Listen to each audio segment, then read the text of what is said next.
He kissed her like a promise on their wedding night, unaware that before morning, the truth he'd buried would begin to rise from the grave.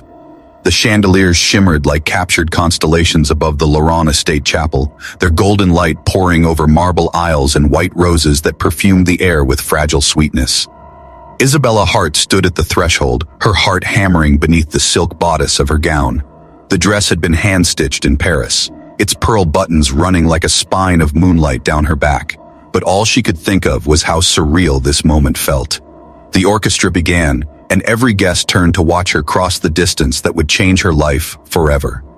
Ethan Laurent stood at the altar, immaculate in a tailored black suit that seemed carved to his frame. His expression was calm, unreadable, but when their eyes met, something softened in him, the faintest flicker of awe, or maybe uncertainty. He had built empires on precision and control, yet here he was, blinking as though beauty itself had struck him off balance. Bella clung to that small crack in his composure, like it was proof that he was human. Her steps echoed against the marble, each one weighted with disbelief.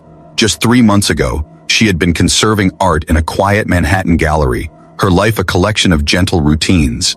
Then came Ethan, the billionaire investor who had attended her exhibit, lingered too long in front of a restored Botticelli, and asked if she believed time could heal what men destroyed. Their conversations had turned into dinners, their dinners into breathless nights of conversation, never crossing the line he drew so carefully between fascination and desire. And now, here she was, marrying a man whose life moved too fast for hers to follow. When her hand slipped into his, warmth jolted through her, steady and electrifying, and smiled, the kind that disarmed rooms and disoriented hearts. "You look unreal," he whispered, as Father Callahan began the vows. His thumb brushed her trembling fingers, grounding her. "I, Ethan Laurent, take you, Isabella Hart." His voice was low and controlled, yet something tremored beneath the surface. A hesitation disguised as devotion. She repeated her own vows softly, her breath catching as she spoke his name, unsure whether she was promising forever or stepping into an illusion crafted by charm and circumstance. As the priest pronounced them husband and wife, applause thundered through the chapel. Flashbulbs flickered like lightning from the sea of journalists outside the doors. Ethan bent to kiss her, and the world fell silent for a heartbeat. His lips were soft, deliberate, but there was a tension behind them, as though he was performing a gesture he wasn't sure he deserved. Later, under the glass dome of the reception hall, the night unfolded in a cascade of champagne and whispered envy. Guests in glittering gowns and tuxedos orbited the new couple, their smiles polished, their eyes calculating. "She's not his type," one socialite murmured behind a jeweled hand. "He likes women who don't blush." The words reached Bella's ears like a shard of ice. She smiled through it, pretending not to hear, but her pulse stumbled. Ethan led her to the dance floor. The orchestra began to play, and he drew her close, his hand steady on her back. "Breathe," he murmured against her ear, his breath warm. "Tonight the world disappears, and only we remain." But Bella wasn't sure she believed him. The chandeliers reflected in his eyes, sharp, brilliant, almost mirrored. When she looked into them, she didn't see herself, only endless light bouncing off the surface of something impenetrable. As they danced, she noticed a woman standing near the bar, elegant, silver-haired, her posture regal, Ethan's mother. Her gaze on Bella was cool, assessing, until finally she approached. "You are beautiful," Helena Laurent said, her voice smooth but edged with glass. "And brave. My son doesn't usually bring beauty home, not the kind that bleeds." Bella blinked. "I beg your pardon?" Helena's smile was faint, practiced. "He means well, Isabella, but Ethan, he destroys what he loves. It's in his nature." Before Bella could respond, the older woman turned and glided away, leaving the scent of jasmine and a chill in her wake. When Ethan returned, his arm slipped easily around Bella's waist, his touch protective, possessive. "Everything all right?" She forced a smile. "Your mother's charming." He exhaled, his jaw tightening. "She can be blunt. Don't let her get in your head." But as the music swelled and guests raised their glasses in celebration, Bella felt the first fissure of unease spreading quietly beneath the perfection. Somewhere beneath the glitter and applause, something unspoken pulsed between them, an invisible wall of glass. And as the night deepened, she couldn't shake the feeling that she wasn't the only one hiding something. Because behind Ethan Laurent's practiced smile, behind the warmth of his touch, there was a shadow, one that loved her perhaps, but for reasons she had yet to understand. The limousine purred quietly through the city night. its tinted windows reflecting the electric skyline. Bella sat beside Ethan, her hands clasped tightly in her lap, the soft silk of her gown cool against her skin.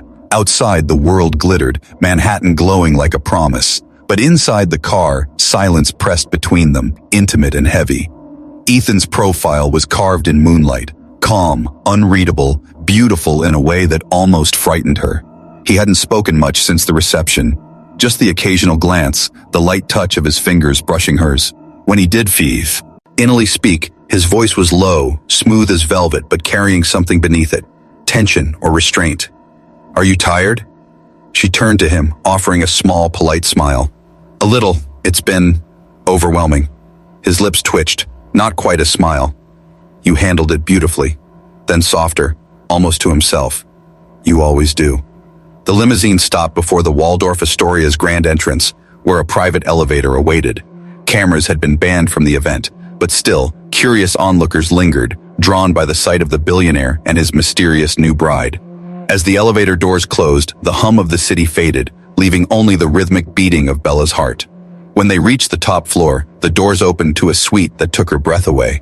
An ocean of white roses, candles flickering like captured stars, floor-to-ceiling windows framing a view of the city that stretched to forever.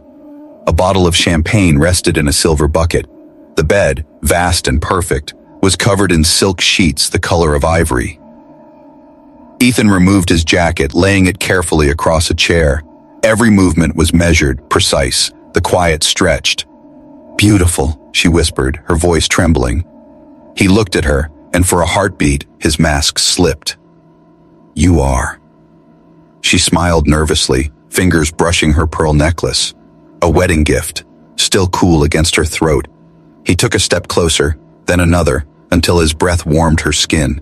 His hand rose, hesitated, then cupped her cheek. The air between them thickened with the pulse of something unspoken.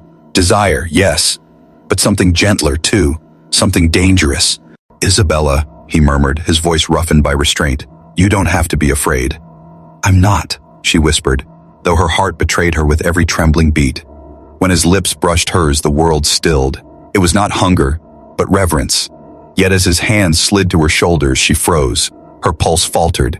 Ethan felt it instantly. He stepped back, confusion flashing in his eyes.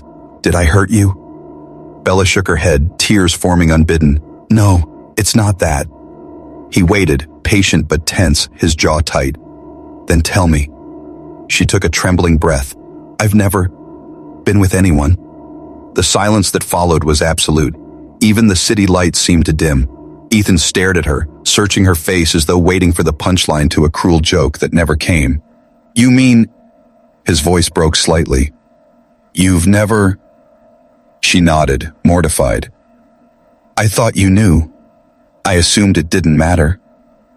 For a long time, he said nothing. Then he exhaled slowly, running a hand through his hair. God, the word wasn't angry. It was reverent, almost desperate. He turned away, pacing toward the window, his reflection fractured by the city lights. "I didn't know," he said finally. "I would have never—" "Never what?" she asked softly. "Never touched you this way," he said, his voice low, not without knowing what it meant. He turned back to her, his expression raw, unguarded. "Do you have any idea what that kind of trust means? What it demands of me?" Tears filled her eyes. "I didn't mean to make this difficult." He stepped forward again, slower this time, his eyes softer. "Difficult? Isabella, you've just told me something sacred."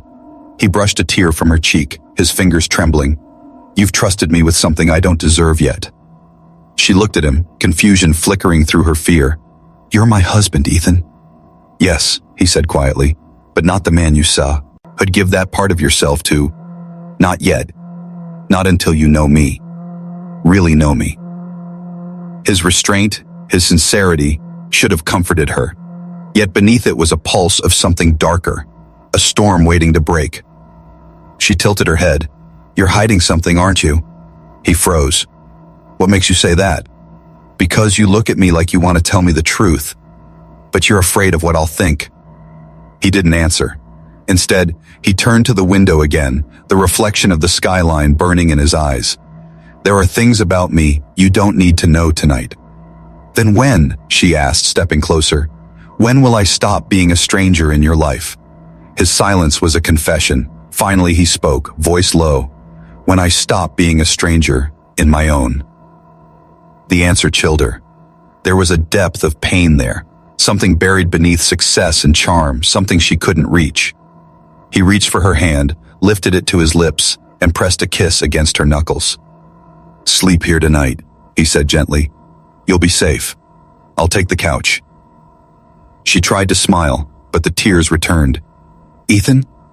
He stopped her with a quiet whisper. Good night, Bella. As he walked away, the candlelight caught the faintest glint of moisture at the corner of his eye. A tear quickly erased, leaving behind only the perfect composure of the man the world believed he was. Bella sat on the edge of the bed long after he'd left the room, her heart aching with questions that had no answers. She had married a man who could buy galaxies, but tonight she realized he was made of glass, just like the chandeliers that had glittered above their vows, brilliant, fragile, and one secret away from shattering. The sun rose over Manhattan in slow amber strokes, spilling light through the vast glass windows of Ethan Laurent's penthouse. The world outside glittered, polished, pristine, untouchable, just like the man who owned it. But inside, silence reigned. The bed in the master suite remained untouched, its sheets perfectly smooth, while Ethan stood shirtless by the floor-to-ceiling window, staring down at the city as if it were an opponent he couldn't conquer. Behind him, the faint sound of a door opening. Bella stepped into the living room, wrapped in one of his robes, her hair tumbling loose around her shoulders. She looked small, out of place amid the sleek marble and chrome. The events of the previous night lingered between them, that moment when truth stripped away illusion, when her confession of innocence had turned desire into restraint. She spoke first, her voice careful. You didn't sleep. I don't sleep much, he replied without turning. His reflection in the glass was hard, angular, not the man who'd whispered vows beneath chandeliers, but someone colder. Bella moved closer, barefoot against the cool marble. You were kind last night. He gave a humorless laugh. Kind, he repeated. That's not a word people use for me often. Then maybe they don't know you, she said softly. Ethan finally turned. His eyes, gray with a flicker of storm, met hers, and for a heartbeat, she saw something fragile there. Then it was gone. He crossed the room, pulling on a crisp white shirt, buttoning it with mechanical precision. There's breakfast in the kitchen, he said. I've got meetings. She hesitated. Ethan. He stopped, his back to her. Don't look at me like that, Bella. I told you, you're safe here. I meant it. I'm not afraid, she said. I just feel like I married a ghost. He froze, every muscle in his body tense. Be careful with your words, he said quietly. Why? She challenged, her voice trembling but steady. Because I might break the illusion? He turned sharply, eyes flashing. Because you might see too much. The moment stretched between them, thick with unspoken things. Then, without another word, he grabbed his jacket and left, the door closing with a soft click that sounded louder than any slam. Bella stood in the silence, feeling the distance expand until it filled the entire penthouse. Days turned into weeks, and a strange rhythm emerged. They were married yet separate. Two planets orbiting the same sun but never touching. Ethan would leave before dawn, return late at night, his face drawn from meetings and phone calls that seemed to define his world. He was attentive but distant, gentle but unreachable. Sometimes he'd leave small gestures, a bouquet on the table, a silk scarf draped across her chair, but never explanations. It was as if he was trying to say sorry for something unnamed. One afternoon, Bella wandered into his private office, a space she'd never entered before. The room was immaculate. Glass desk, leather-bound files, a wall of framed newspaper clippings chronicling his empire. But one frame stood out, a photo of a young woman smiling beside Ethan at a charity gala. The inscription beneath read, Elena Laurent Foundation, in memory of her light. Bella frowned. The name, Elena, struck her like a whisper. Laurent, his last name. The office door opened behind her, Ethan's voice low and sharp. Don't touch that. She turned, startled. Who is she? His jaw tightened. My wife. Her breath caught. Your... what? Was, he corrected. The word hung heavy between them. She's dead. Bella felt the blood drain from her face. You never told me. There are things in my past better left buried, he said, his tone clipped. Elena was... different. How? She knew what I was capable of and loved me anyway, he said bitterly. Until she didn't. Bella's heart pounded. Did you love her? Ethan's silence was the only answer. That night, the penthouse felt colder. Bella lay awake, the city's glow flickering against the ceiling like ghosts. In the distance, she heard Ethan's voice through the wall. Low, furious, on the phone. I told you to keep that buried, he hissed. No, it's not her concern. This marriage is separate. Clean. Her stomach twisted. This marriage is separate. The words echoed like a blade drawn across her heart. The next morning, she confronted him. Separate? She demanded. What does that mean? He froze mid-tie, then sighed. It means you shouldn't get hurt because of me. Hurt by what? Your past? Your secrets? By my world, he said darkly. It consumes everything it touches. Elena tried to save me from it and ended up destroyed. Bella stepped closer, eyes fierce with tears. Then why marry me, Ethan? Why drag me into it? His voice cracked like thunder. Because I thought you were strong enough to survive me. The confession burst from him like something long caged. She stared at him, trembling. And now? He closed his eyes. Now I'm not sure. For the first time, she saw fear in him, not of losing money or control, but of losing her. And beneath it, something else. Guilt. As the days unfolded, the shadows lengthened. Bella began noticing things.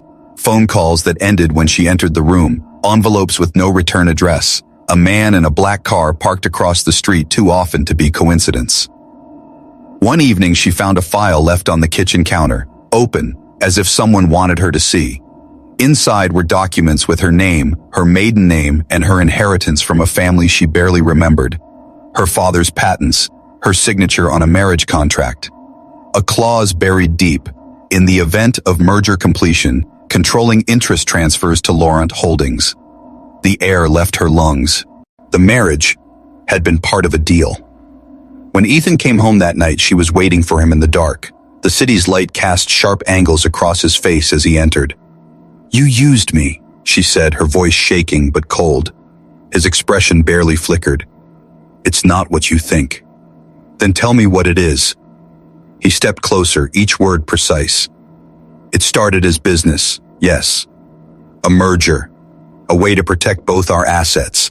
But it stopped being that the moment I saw you cry over a broken painting in that gallery. You think I planned this? You think I wanted to feel this way? Her voice broke. You lied. I tried to protect you, he said. From me, from this world. Then why do I feel like I'm the one saving you? He didn't answer.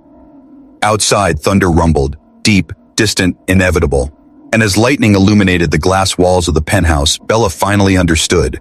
She had married a man haunted not just by loss, but by the ghosts of the choices that made him rich. And now, she was part of a story that had begun long before she ever walked down that aisle. A story written in contracts, betrayal, and blood. And somewhere in that vast silence, she made a vow of her own. If Ethan Laurent had built his empire on secrets, she would be the one to uncover them all. The storm broke the same night Bella left. Rain lashed the glass walls of the Laurent penthouse, and lightning cracked above the skyline like a divine warning. Ethan stood in the middle of his empire, surrounded by silence that felt like punishment. Her absence echoed louder than any argument. The suite still smelled faintly of her lavender perfume, but her touch, her laughter, her warmth was gone. He stared at the ring she had left on the piano, a single diamond trembling on its edge. For a man who had built fortunes from numbers and logic, nothing had ever felt so violently out of control. Bella drove through the night until city lights became distant streaks behind her. By dawn, she reached her grandmother's old cottage in the Hudson Valley, a quiet refuge surrounded by fog and pine trees. The cottage had been empty for years, but it was the only place that still felt safe. She stepped out into the cold morning air, her wedding dress replaced by a simple coat, her hair damp from the rain. Inside, the house smelled of dust and memories. She lit the fireplace and sat by it, clutching the folder of documents that had shattered her world. The marriage had been a business maneuver, a calculated move to secure patents her late father had owned. Every tender word, every touch. She didn't know what had been real anymore. And yet, when she closed her eyes, she saw Ethan's face when he told her, "You might not survive me." The pain in his eyes hadn't been staged. It had been raw. She didn't know whether to hate him or mourn him. 2 days later, Ethan appeared at the cottage. He looked nothing like the pristine man the world worshipped. His suit was soaked through, his hair disheveled, his eyes hollow. Bella, he said, breathless. She froze in the doorway. How did you find me? He managed a broken smile. You forget who I am. I find things, remember? Things, not people, she snapped. He flinched, but didn't leave. You're right. I don't deserve to be here, but you deserve to know the truth. She crossed her arms. The truth? You mean the version you didn't sell me in your proposal? Ethan stepped forward, rain dripping from his coat. The merger was real. I won't insult you by denying that, but what started as business became something else, something I couldn't stop. You were the first thing in my life I didn't want to use. Bella's laugh was sharp, brittle. Do you hear yourself? You talk like you're confessing to a crime. I am, he said simply. You're my crime, Bella, and my punishment. She faltered, her anger shaking. You could have told me. I couldn't, because if I had, you never would have married me, and I needed you to. Not for your inheritance, for me. She looked away. You're not making sense. He exhaled, stepping closer until the heat of his body brushed hers. Before you, there was someone else. Elena. I saw the photo, she said quietly. She wasn't just my wife, Ethan said, voice cracking. She was my partner in every sense, until my business decisions destroyed her family's company. She took her own life 3 months later. That's what my mother meant when she said I'd destroy what I love. Bella's hand flew to her mouth. Ethan, I swore I'd never fall in love again, that I'd never let someone that close. So when I met you, I told myself it was strategy, not emotion. But every time you smiled, every time you looked at me like I was worth saving, I started to break my own rules. Her eyes shimmered. You can't fix betrayal with confession.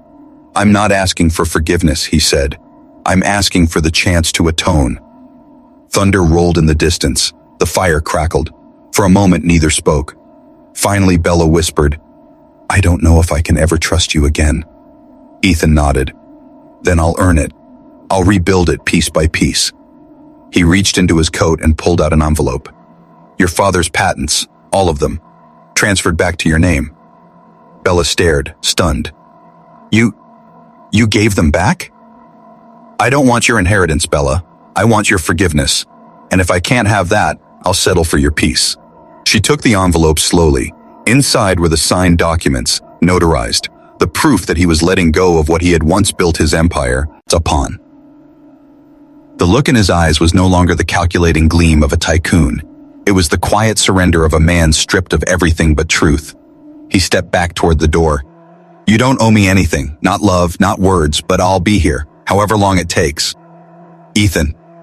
He turned, rain glistening on his lashes. No, not tonight.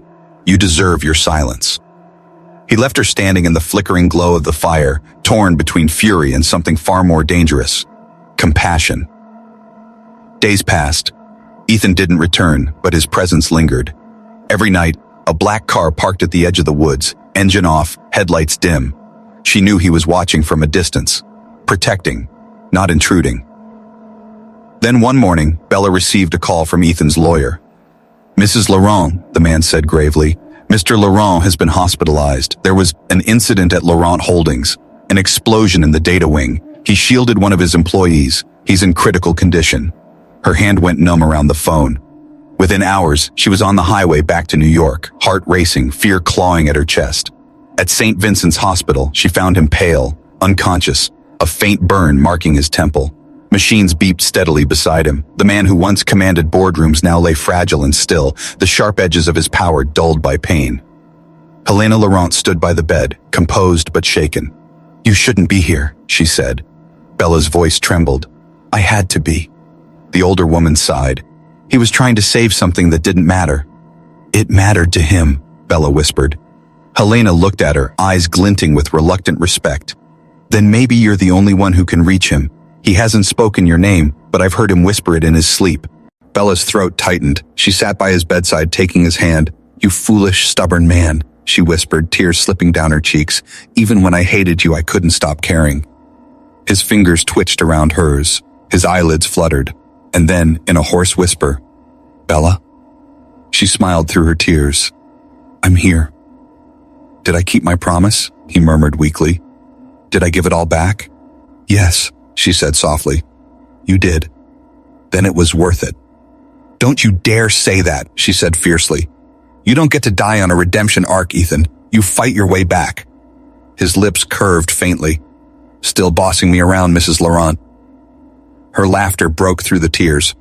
"Someone has to." He closed his eyes again, this time not from weakness, but peace.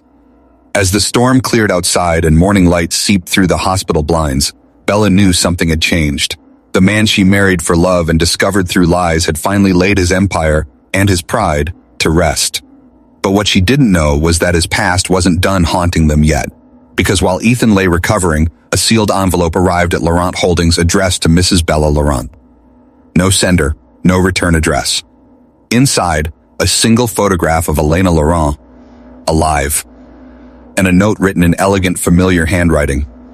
"He isn't the only one who lied to you." The envelope trembled in Bella's hands. Rain pattered against the hospital window like whispered warnings. She turned the photograph over again and again, unable to breathe.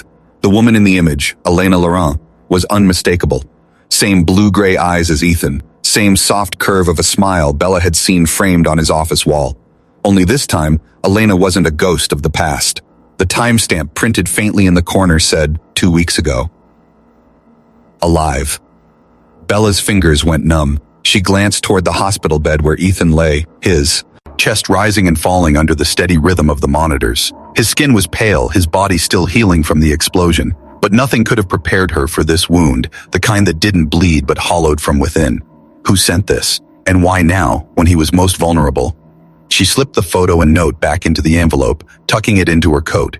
Her heart pounded as she backed out of the room. By the time she reached the parking lot, her mind was a storm. Elena was alive. That meant Ethan had lied, not just about business, not just about the merger, but about death itself. Unless someone else wanted her to think he had. She drove aimlessly through the wet Manhattan streets, the city's neon lights smearing across the windshield. Questions spiraled. If Elena lived, where had she been all this time? Why fake her death? And what would Ethan gain or lose by keeping her hidden? When the car stopped at a red light, Bella caught her reflection in the rearview mirror. The woman staring back looked nothing like the innocent bride who'd walked down the aisle months ago. Her eyes were sharper now, edged with something Ethan had once underestimated. Resolve. She dialed a number she hadn't called in years. "Detective Owens," a voice answered. "James, it's Bella. Bella Laurent." A pause. "Laurent, the billionaire's wife. What can I do for you?" "I need to find someone," she said quietly. "A woman named Elena Laurent." A sigh came through the line. "You mean his late wife?" "Not late," Bella said, "and not gone. I have proof." 2 days later, she met Owens in a cafe downtown. The detective was grizzled, his trench coat soaked from rain, his expression skeptical until Bella slid the photo across the table. He leaned in. "Where did you get this?" "It was sent to me anonymously." Owens examined the timestamp, his frown deepening. "This was taken in Marseille.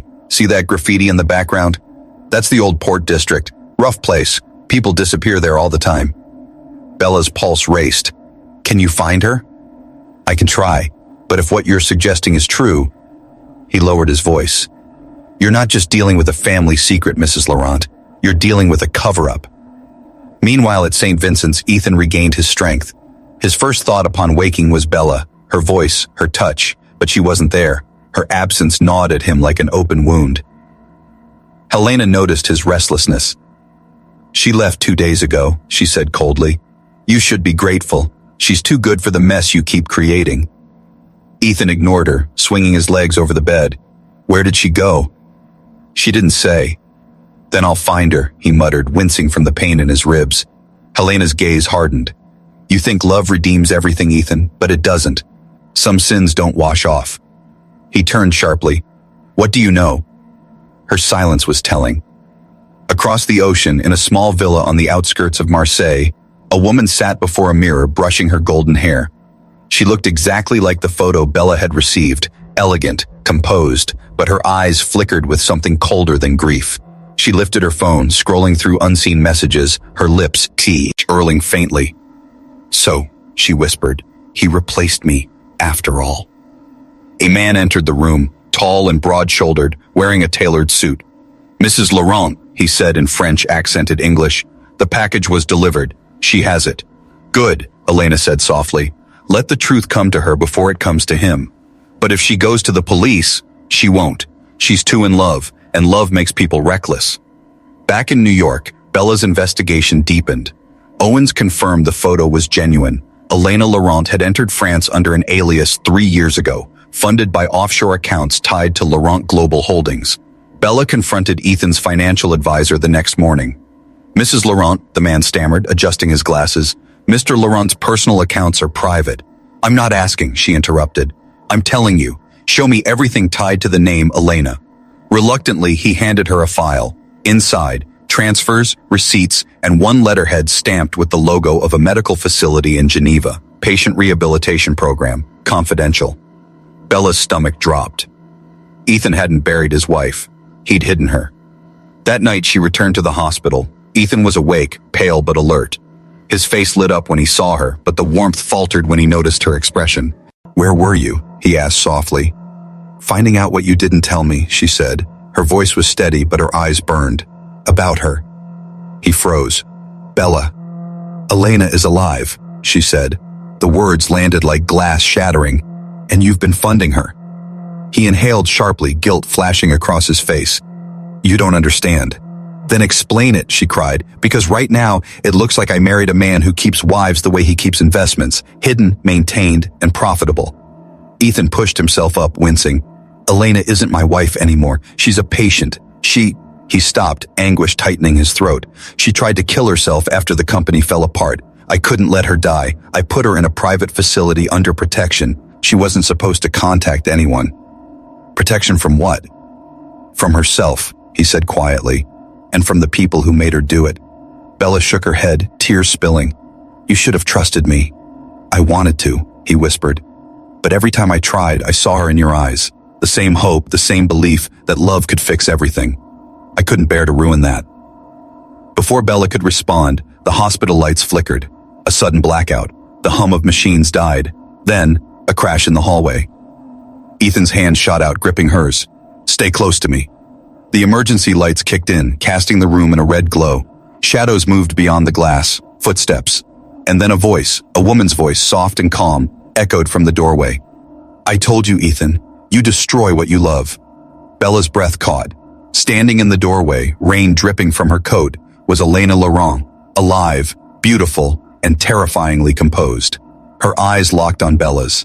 "And now, my dear," she said with a smile, "you finally get to learn what it's like to love a man who lies for a living." The monitors began to beep again, but this time it wasn't medical. It was the sound of something counting down, a timer, a bomb. Ethan's face drained of color. "Elena, what did you do?" Elena's smile widened, her eyes glinting with vengeance. "I came back to finish what you started." And as the alarm erupted into a scream, Bella realized this was no love story anymore. It was a reckoning. The alarm screamed through the hospital corridors like a siren for Judgment Day. Red lights strobed across sterile walls, slicing through shadows as doctors and nurses rushed past in chaos. Bella's heart slammed against her ribs as the timer's metallic ticking grew louder, steady, cold, mechanical. "Ethan," she gasped, gripping his arm. He was already moving, ignoring the pain tearing through his side. "We have to go, now." Elena stood in the doorway, calm amidst the storm, her lips curved into a faint, tragic smile. "You always did run from your messes, Ethan. You ran from me once. Will you run from her too?" Ethan's voice was hoarse, desperate. "Elena, listen to me. You don't know what you're doing." "Oh, I know exactly what I'm doing," she said softly, stepping into the red light. The years had changed her. She was still beautiful, but in the way fire is beautiful, dangerous and consuming. "You stole everything from me. My life, my name, my sanity. Now I'm taking back what you built from my ashes." Bella's gaze darted to the ticking sound, a small black device attached beneath Ethan's IV stand, a bomb. The timer showed 002:45. "Ethan," she pointed, her voice breaking. He followed her gaze and his blood ran cold. "Elena," he said, his tone low and commanding, "turn it off." Elena's expression softened, almost wistful. "I can't. It's not meant to kill you, Ethan. It's meant to cleanse." "Cleanse what?" Bella shouted. Elena looked at her, eyes gleaming. "The lie you're living." Ethan stepped between them. "You'll have to go through me." Elena tilted her head. "I already did, once, and I survived it." She turned and walked out, her coat swirling behind her, leaving the faint scent of smoke and roses. Ethan ripped the wires from his arm, blood beading at the punctures. "Bella, go," he barked.